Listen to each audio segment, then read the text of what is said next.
मित्रों, क्या सचमुच ब्रह्मा जी ने अपनी ही मानस पुत्री से विवाह किया था? आखिर ऐसा कौन सा रहस्य था जिसे सदियों तक लोग गलत समझते रहे? और यदि ब्रह्मा जी सृष्टि के रचयिता थे तो फिर उनकी पूजा पूरे भारत में बहुत कम क्यों होती है? आज की यह कथा केवल एक कहानी नहीं बल्कि एक ऐसा रहस्य है जो हजारों वर्षों से लोगों के मन में प्रश्न बनकर जीवित है। इसलिए इस कथा को अंत तक अवश्य सुनिए, क्योंकि अंत में जो सत्य सामने आएगा वह आपके सोचने का तरीका बदल सकता है। मित्रों, सृष्टि का आरंभ हुआ ही था। चारों ओर केवल शून्य था। न दिन था, न रात, न पर्वत थे, न नदियां, न मनुष्य था, न देवता। उस अनंत शून्य के मध्य दिव्य प्रकाश प्रकट हुआ और उसी दिव्य शक्ति से प्रकट हुए सृष्टि के महान रचयिता ब्रह्मदेव ने जब अपनी आंखें खोली तो उनके सामने एक विशाल उत्तरदायित्व था। उन्हें संसार की रचना करनी थी। उन्होंने सबसे पहले दिशाओं की रचना की, फिर आकाश बना, फिर पृथ्वी बनी, फिर जल और अग्नि प्रकट हुए। लेकिन कुछ समय बाद ब्रह्मदेव ने अनुभव किया कि केवल पदार्थों की रचना से संसार पूर्ण नहीं होगा। यदि ज्ञान नहीं होगा तो सृष्टि अंधकार में डूब जाएगी। यदि वाणी नहीं होगी तो कोई किसी को समझ नहीं पाएगा। यदि बुद्धि नहीं होगी तो धर्म और अधर्म का भेद कौन करेगा? इसी विचार के साथ ब्रह्मदेव ने गहन ध्यान लगाया। उनके ध्यान से एक दिव्य प्रकाश उत्पन्न हुआ। वह प्रकाश धीरे धीरे एक अद्भुत देवी के रूप में परिवर्तित होने लगा। उनके हाथों में वीणा थी, चेहरे पर अलौकिक तेज था, श्वेत वस्त्रों से उनका स्वरूप प्रकाशित हो रहा था। उनकी उपस्थिति मात्र से चारों दिशाओं में ज्ञान का प्रकाश फैल गया। वह थी देवी सरस्वती। जैसे ही देवी प्रकट हुई वैसे ही संसार में पहली बार शब्दों की ध्वनि गूंज उठी। नदियों का कल कल संगीत सुनाई देने लगा, पक्षियों के स्वर बनने लगे, वेदों की दिव्य ध्वनि आकाश में फैलने लगी। ब्रह्मदेव ने देवी को देखकर कहा, हे देवी, तुम ज्ञान की शक्ति हो, तुम वाणी की अधिष्ठात्री हो, तुम्हारे बिना यह सृष्टि अधूरी थी। देवी मुस्कुराई और बोली, हे ब्रह्मदेव, मैं ज्ञान का प्रकाश हूँ। जहाँ अज्ञान होगा वहाँ मैं प्रकाश बनकर पहुँचूंगी। समय बीतता गया, सृष्टि का विस्तार होने लगा, देवताओं का जन्म हुआ, ऋषि प्रकट हुए, नदियां बहने लगीं, वनों में जीवन विकसित होने लगा। लेकिन इसी बीच एक विचित्र घटना घटी। जब भी देवी सरस्वती किसी दिशा में जाती तो उनका तेज सभी को आकर्षित कर लेता। उनकी दिव्यता इतनी अद्भुत थी कि देवता भी उनका सम्मान करते हुए सिर झुका लेते। सरस्वती के दिव्य स्वरूप को देखकर ब्रह्मदेव के मन में उठी वह भावना समय के साथ और भी प्रबल होने लगी।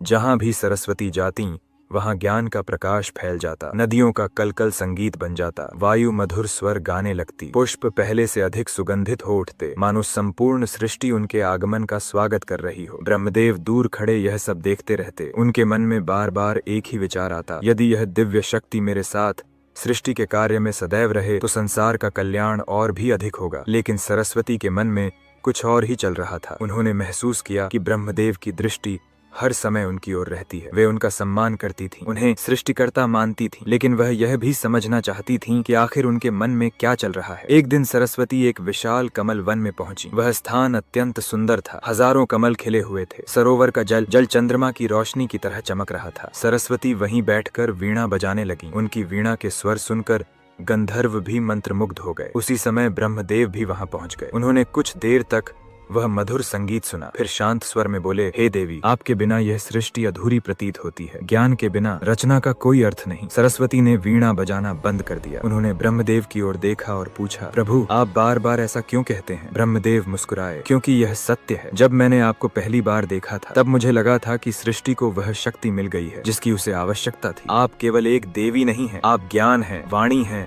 प्रेरणा है, और यही कारण है कि मेरा मन आपको सम्मान और आदर की दृष्टि से देखता है।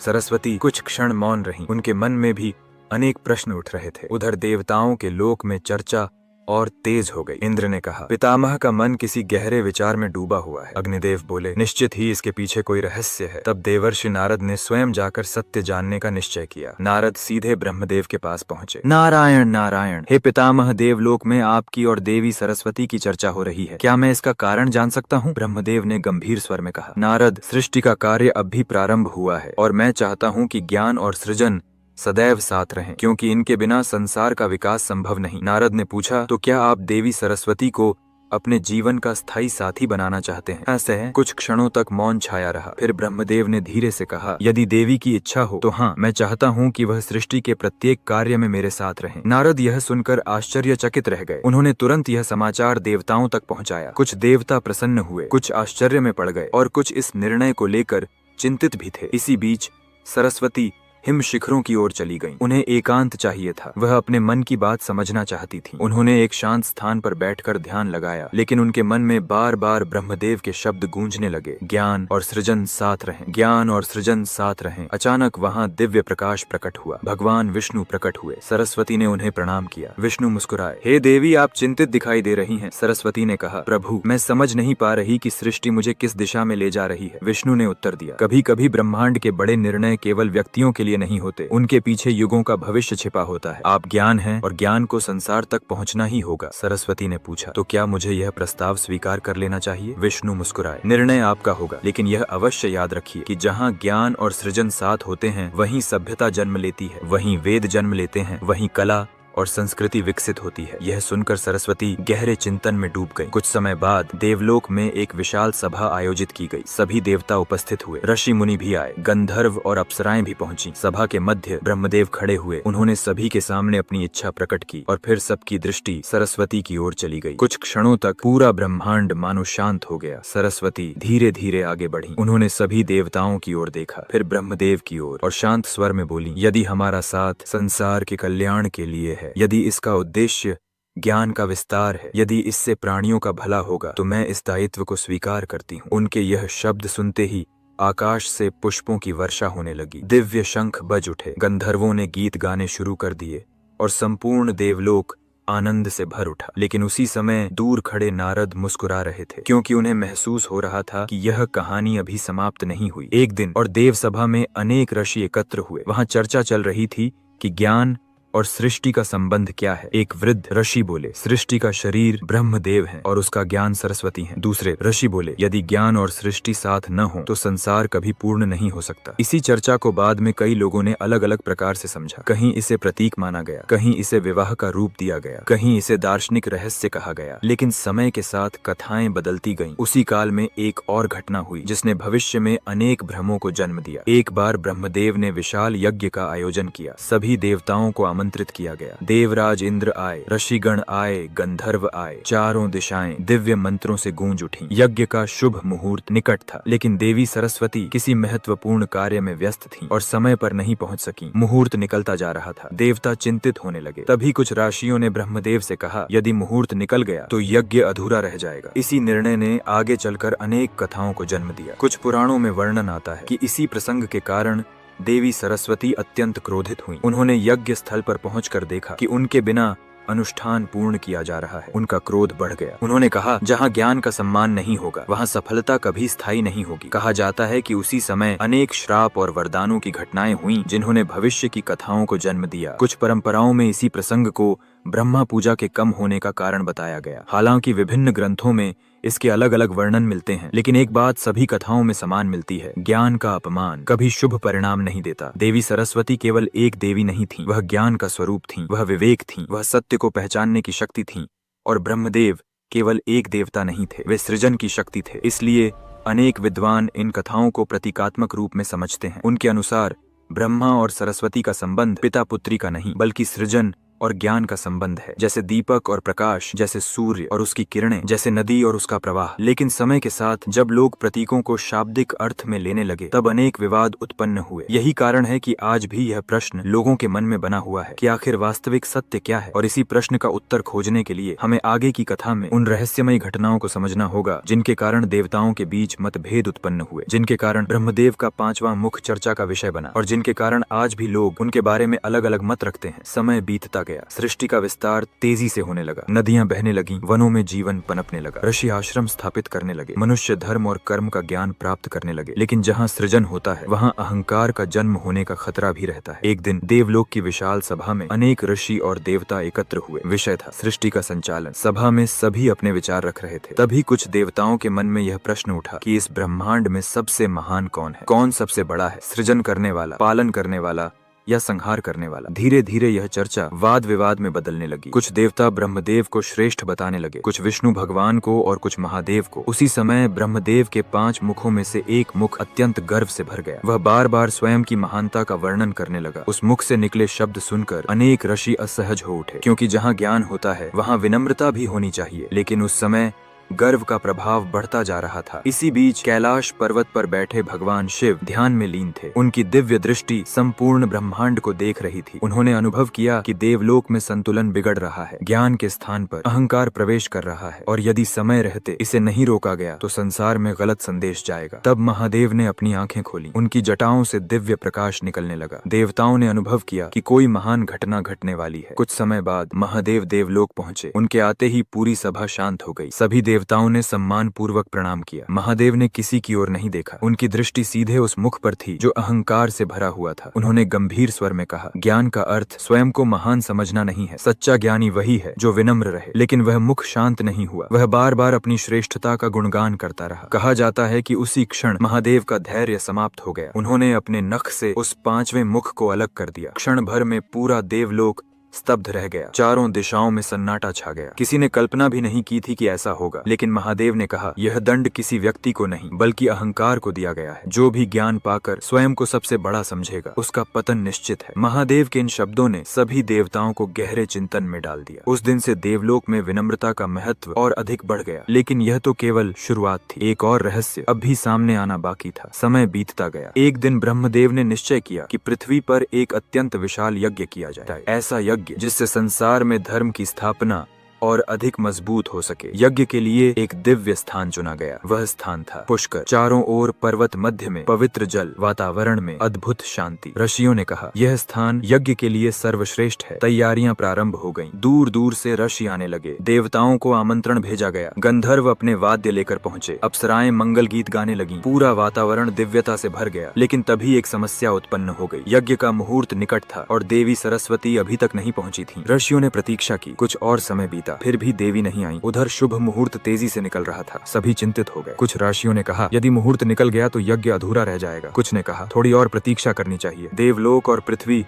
दोनों की दृष्टि उसी यज्ञ पर टिकी हुई थी। आखिरकार एक निर्णय लिया गया। यज्ञ को आरंभ कर दिया गया। मंत्रों की ध्वनि गूंज उठी। अग्नि प्रज्वलित हुई। देवताओं का आवाहन किया गया। लेकिन उसी समय दूर से एक तेजस्वी प्रकाश दिखाई दिया। देवी सरस्वती आ रही थी। जब वे यज्ञ स्थल पहुंची तो उन्होंने देखा कि अनुष्ठान प्रारंभ हो चुका है। क्षण भर के लिए पूरा वातावरण शांत हो गया। देवताओं ने एक दूसरे की ओर देखा। ऋषि भी मौन हो गए। देवी के मुख पर गंभीरता थी। उन्होंने कहा, क्या ज्ञान की प्रतीक्षा इतनी कठिन थी? क्या कुछ क्षण और नहीं रुका जा सकता था? उनके शब्दों में पीड़ा भी थी और प्रश्न भी। उस समय उपस्थित सभी लोग समझ गए कि यह केवल विलंब का विषय नहीं था, यह सम्मान और महत्व का विषय था। कहा जाता है कि इसी घटना को लेकर विभिन्न पुराणों और परंपराओं में अलग अलग कथाएं मिलती हैं। कुछ कथाओं में देवी का क्रोध वर्णित है, कुछ में उनका दुख, कुछ में श्राप और वरदानों का उल्लेख मिलता है। लेकिन सभी कथाओं का सार एक ही दिखाई देता है, जहाँ ज्ञान की उपेक्षा होती है वहाँ असंतुलन उत्पन्न होता है। देवी सरस्वती ने सभा की ओर देखा। फिर उन्होंने कहा, संसार को यह स्मरण रहना चाहिए कि केवल सृजन पर्याप्त नहीं है, सृजन के साथ ज्ञान भी आवश्यक है। केवल शक्ति पर्याप्त नहीं है, उसके साथ विवेक भी होना चाहिए। उनके शब्दों ने वहाँ उपस्थित प्रत्येक व्यक्ति के हृदय को छू लिया। उस दिन के बाद पुष्कर का महत्व और बढ़ गया। आर्षि वहाँ तपस्या करने लगे, साधु संत वहाँ ज्ञान प्राप्त करने लगे और आने वाले युगों में वह स्थान एक महान तीर्थ के रूप में प्रसिद्ध हो गया। लेकिन मित्रों, अभी भी सबसे बड़ा रहस्य बाकी है। यदि ब्रह्मदेव सृष्टि के रचयिता हैं, तो फिर उनके मंदिर इतने कम क्यों हैं? क्यों अधिकांश लोग विष्णु और महादेव की आराधना करते हैं, लेकिन ब्रह्मदेव की पूजा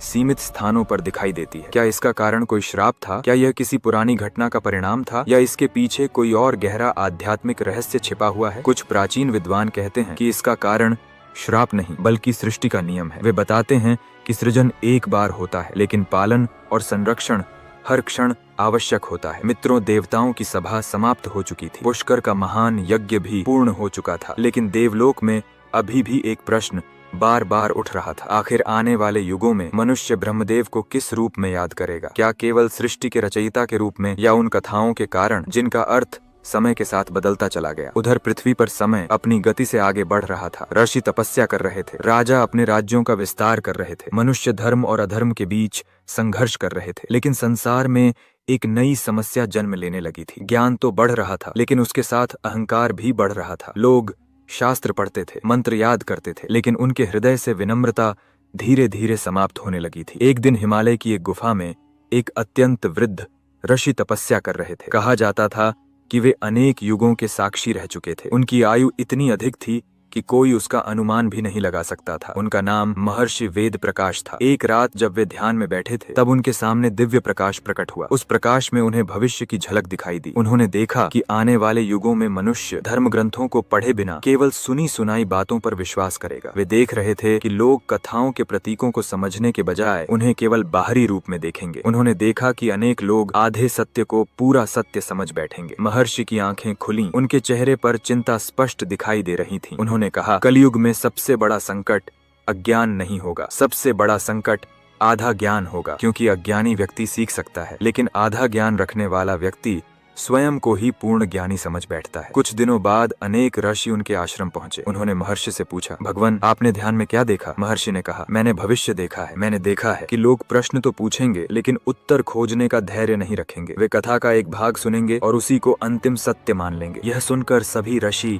गंभीर हो गए। उसी समय आकाश में एक अद्भुत घटना घटी। एक दिव्य हंस आश्रम के ऊपर मंडराने लगा। वह सामान्य पक्षी नहीं था, उसके शरीर से तेज निकल रहा था। महर्षि तुरंत समझ गए कि यह कोई साधारण संकेत नहीं है। हंस धीरे धीरे उनके समीप उतरा और फिर अचानक दिव्य प्रकाश में बदल गया। उस प्रकाश से एक मधुर स्वर सुनाई दिया, ज्ञान वही है जो मनुष्य को सत्य के निकट ले जाए, ज्ञान वह नहीं जो केवल विवाद उत्पन्न करे। सभी ऋषि उस स्वर को सुनकर आश्चर्यचकित रह गए। कहा जाता है कि वह देवी सरस्वती की दिव्य प्रेरणा थी। महर्षि ने हाथ जोड़कर कहा, हे देवी, मनुष्य सत्य को कैसे पहचाने? स्वर आया, जब भी कोई कथा सुनो तो उसके पीछे छिपे संदेश को खोजो, क्योंकि केवल घटनाएं नहीं बल्कि उनका अर्थ महत्वपूर्ण होता है। यह कहकर प्रकाश विलीन हो गया। मित्रों, उसी समय पृथ्वी पर एक और घटना घट रही थी। पुष्कर में एक युवा साधक तपस्या कर रहा था। उसका नाम सत्यकेतु था। वह अत्यंत जिज्ञासु था। उसके मन में बचपन से एक प्रश्न था, यदि ब्रह्मदेव सृष्टि के निर्माता हैं तो उनके मंदिर इतने कम क्यों हैं? क्यों लोग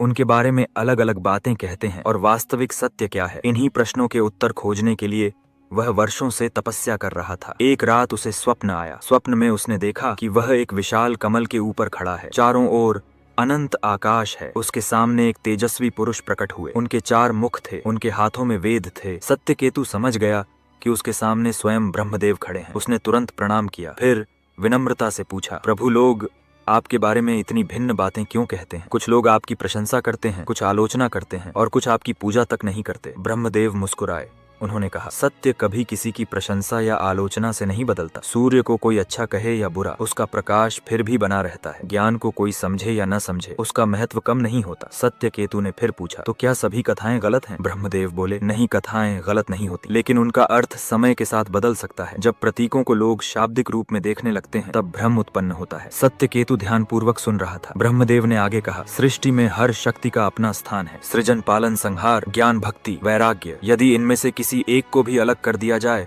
तो संतुलन टूट जाएगा। यही संदेश मनुष्य को समझना चाहिए। अचानक स्वप्न समाप्त हो गया। सत्यकेतु की आंख खुल गई। उसका हृदय आनंद से भर गया। उसे ऐसा लगा मानो वर्षों से जिस प्रश्न का उत्तर वह खोज रहा था वह उसे मिल गया हो। अगले दिन उसने अपने आश्रम में आने वाले लोगों को एक बात समझानी शुरू की। वह कहता, कथा का उद्देश्य विवाद नहीं बल्कि शिक्षा है। यदि कथा सुनकर मनुष्य का ज्ञान बढ़े तो कथा सफल है। यदि कथा सुनकर केवल झगड़ा बढ़े तो उसका उद्देश्य खो गया। धीरे धीरे उसकी बात दूर दूर तक फैलने लगी। लोग उसके आश्रम में आने लगे, राजा भी आने लगे, विद्वान भी आने लगे और सभी एक ही प्रश्न पूछते, जीवन का सबसे बड़ा ज्ञान क्या है? सत्यकेतु मुस्कुराकर उत्तर देता, विनम्रता, क्योंकि ज्ञान बिना विनम्रता के अहंकार बन जाता है, धन बिना विनम्रता के अभिमान बन जाता है और शक्ति बिना विनम्रता के विनाश का कारण बन जाती है। मित्रों, कहते हैं कि यही वह शिक्षा थी जिसे प्राचीन ऋषि आने वाली पीढ़ियों तक पहुंचाना चाहते थे। यही कारण है कि अनेक पुराण कथाएं केवल घटनाएं नहीं बल्कि जीवन के गहरे संदेश भी देती हैं। कुछ समय बाद सत्यकेतु स्वयं महान ऋषि बन गया। उसने हजारों शिष्यों को शिक्षा दी और जाते जाते एक वाक्य कह गया, जब भी किसी कथा को सुनो तो केवल शब्द मत सुनो, उसके भीतर छिपे सत्य को खोजो, क्योंकि शब्द बदल सकते हैं लेकिन सत्य कभी नहीं बदलता। और शायद यही इस पूरी कथा का सबसे बड़ा रहस्य था कि ज्ञान का उद्देश्य किसी को छोटा या बड़ा साबित करना नहीं बल्कि मनुष्य को अज्ञान के अंधकार से निकालकर विवेक के प्रकाश तक पहुंचाना है। मित्रों, यदि आपने यहाँ तक कथा सुनी है तो आप उन लोगों में हैं जो केवल सुनते नहीं बल्कि समझने का प्रयास भी करते हैं, और यही प्रयास एक साधारण मनुष्य को ज्ञान के मार्ग पर आगे बढ़ाता है। कथा समाप्त नहीं हुई है, क्योंकि ज्ञान की यात्रा कभी समाप्त नहीं होती। हर प्रश्न एक नए उत्तर को जन्म देता है और हर उत्तर एक नए रहस्य का द्वार खोल देता है। मित्रों, क्या आप इस वीडियो के बारे में पहले से जानते थे या नहीं? कॉमेंट बॉक्स में जरूर बताएं और वीडियो को लाइक शेयर करके चैनल को सब्सक्राइब जरूर कर ले। धन्यवाद।